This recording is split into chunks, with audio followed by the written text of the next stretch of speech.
Nigel Farage is a pathetic, poisonous little man who wants to try and bring his divisive politics into Scotland. He wants to play on people's sense of hopelessness and their fears rather than genuinely try and bring our country together or to change it. Scotland will reject him, and I'm actually confident the UK will reject him as well. Anas Sarwar, welcome to PoliticsJOE. My pleasure, good to have you. Where are we and where are we? We're in Hamilton in the heat of a by-election here for Hamilton, Larkhall and Stonehouse. Why should someone here vote for Scottish Labour? Look, the reality here is that there's been 18 years of an SNP government where fundamentally everything is broken. Our NHS is broken. We've got record long NHS waiting lists. Our school system is broken. Our schools are falling down the international league table. We've got a government here in Scotland that's addicted to wasting people's money, billions of pounds wasted, not just on ferries but also overpriced prisons. And we've got a government with the wrong priorities, and so we need to have a change of direction here in Scotland. I fundamentally believe that. And the only way of achieving that change in direction is if we elect a Scottish Labour MSP here, and then of course in the election next year a Scottish Labour government. Keir Starmer was in Glasgow yesterday announcing his strategic defence review. Why was he not here? It's only half an hour away.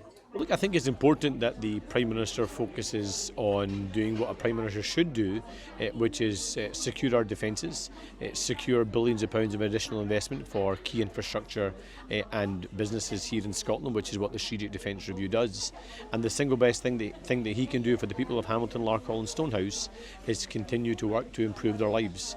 We've made some progress on that, but there's a lot more progress needed to be made. Or is it not true that he just doesn't want to be seen as a Jonah in case Labour come third in the race on Thursday? Well, that's not going to happen. It's a straight choice here between ourselves and the SNP. Even Nigel Farage has accepted that they can't win this seat. It is now just a straight choice between ourselves and the SNP. I'm glad you mentioned Nigel Farage. He was visiting Larkhall yesterday. He's made some very personal attacks about you and your racial background. What have you made of those attacks?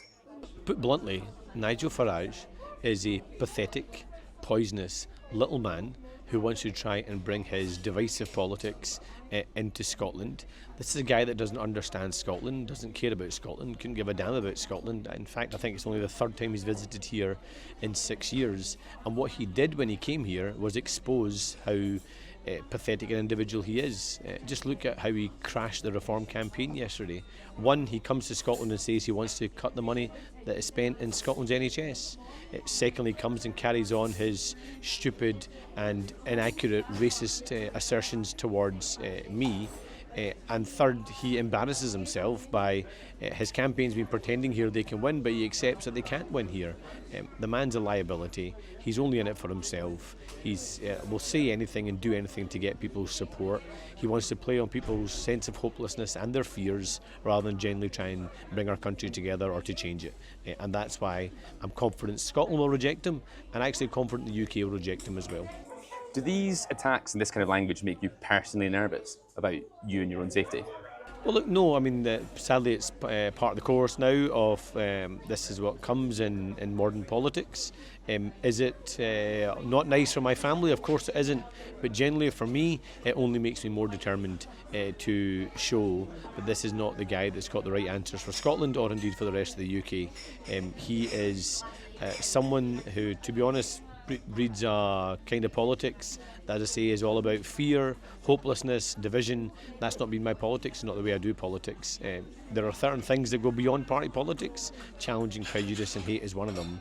And I would much rather be talking about the NHS, the schools, our justice system, our defence, all sorts of policy, rather than identity, belonging, and the other issues that Nigel Farage seems to be obsessed about. He seems obsessed with me, by the way, actually, to be honest with you.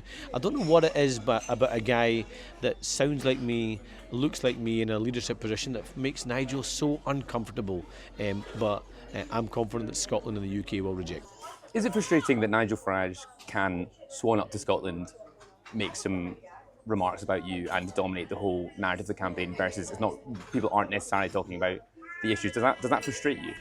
Look, I think this is probably the one campaign that I think what's happening on the ground is completely separate and alien to what the airwaves have been in terms of the narrative talking about this election campaign. Yes, there are many that are obsessed with Nigel Farage and his politics. In actual fact, when you go about in the streets, yes, there is a scunner factor. There's no point pretending there isn't. Yes, people are frustrated. They don't feel as if the Scottish Government works for them. They don't feel like the economy works for them. They don't feel like the public services work for them. They don't think our housing system works for them. And there's a sense of disenfranchisement, a fear, a hopelessness. But what all Nigel Farage is trying to do is tap into that. The circus turns up, he's the chief clown, the circus goes away with no idea of how to improve people's life and no care in improving people's lives. But it's not about him, it's about the people here, and that's what we focused on, and that's why I hope that will pay dividends on Thursday. Let's come to the by-election. Do you have confidence in your candidate, Davy Russell? Absolutely. He is a local champion, someone that is not a politician. First time he's ever stood for election, a really well-known candidate in the constituency that is having those hard conversations on the doorstep, building those connections. He's from here, he's for here, he's the only one of the main candidates that lives in this constituency, and he's got great recognition, and he's a great asset for us in this campaign. Why are you not putting him forward for media events like the Scotland Tonight debate? No, he was. He took part in the programme yesterday. He was interviewed by Colin Mackay. He's been. Well, he took part in it. He was sat in front of journalists today. He sat in front of journalists yesterday. He's talked to umpteen journalists, but he is spending most of his time, rightly, talking to his neighbours, talking to his friends, because this is his community and he wants to represent it. What's a good result for Labour on Thursday? We want to win. We're determined to win. Is there anything else you'd like to add? All I'd say is we can't allow distractions from outside to move away from the fundamental issues that face people here in Scotland. We have an NHS crisis, we've got crises across our public services, things aren't working in Scotland right now, and regardless of what people might think the final destination is for Scotland, I don't support independence, I don't support a referendum, but I recognise things aren't working right now. We need a government here in Scotland that's going to improve people's lives. That's how you pull people away from the politics of Farage and reform, and I think that's the lesson for left to centre parties across the world actually, is don't fixate on the personalities, don't fixate on the political organisation that wants to push people to the right, address people's fundamental underlying issues, legitimate concerns that's pushing them towards these divisive politicians. Let's fix our housing system, let's fix our public services, let's get a fair economy, let's get fair paying conditions across the board and improve people's lives. That's how we beat the likes of Farage. One last question for you. Is Farage a racist? Well, I mean, his content clearly is. The message he's espousing clearly is. But you've got to ask him that question about why he holds those beliefs. We're focusing on the issues that matter to people here.